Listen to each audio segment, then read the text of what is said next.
দেখো, সামনেই আমি ঘুরতে যাব, আর কৃষ্ণেন্দুর শরীরটা এখন খুবই খারাপ, তাই ওকে নিয়ে প্রায়ই ডাক্তারখানায় এদিক ওদিক করে যেতে হচ্ছিল।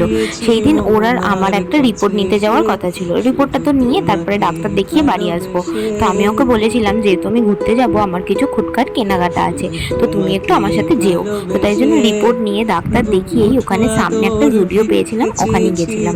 আর এই যে জুডিওর সামার কালেকশন এখন চলে এসছে, আর অত্যন্ত সুন্দর। কিন্তু আমি এই সামার কালেকশন নিয়ে কি করবো বলো, আমি তো যাচ্ছি উইন্টারের দেশে।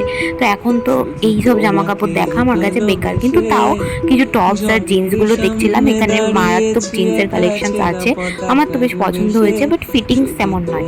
তো ফার্স্টেই আমি এই দুটো সেম সেম কালারের একটা টপ আর প্যান্ট পছন্দ করেছিলাম, মানে কৃষ্ণদি পছন্দ করে দিয়েছিল। তো এটা আমার মোটামুটি ভালো লেগেছে, বাট জিন্সের ফিটিংসটা অতটাও ভালো নয়। আর তারপরে আরও একটা টপ ট্রাই করেছিলাম, যেটা ওভার সাইজ, সেটা আমার বড্ড বেশি ওভার সাইজ হয়ে গেছে, যার জন্য আমি এটা নিইনি। এরই একটা ছোট সাইজ নিয়েছিলাম। আর দেন এই দুটো টপসও ট্রাই করছিলাম, বাট এগুলো খুব একটা স্পেশাল আমার লাগেনি, কারণ টপসে কিছুই ছিল না, মানে জাস্ট একটুখানি জাস্ট লেখাটা ছিল, আর ওটা দেখাও যাচ্ছিল না। তো এই দুটো টপসের বদলে আমি অন্য আরও দুটো টপস নিয়েছিলাম। অ্যান্ড দেন শেষে হচ্ছে এই ওয়ান পিসটা, এটা তো আমার মারাত্মক সুন্দর লেগেছিল, বাট সেম সবকটারই জানি না কেন খুবই ফিটিংসের প্রবলেম হচ্ছিল আমার। তো আমার হয়তো ফিট সাইজ নেওয়াই গন্ডগোল হয়েছে, আমি যেই সাইজ ইউজ করি সেগুলোই নিয়েছিলাম, বাট তাও এগুলো এত বড় হচ্ছিল। তো টপস বলো, জিন্স বলো, শর্টস বলো, সব কিছুরই আমার প্রচণ্ড সাইজের প্রবলেম হচ্ছিল।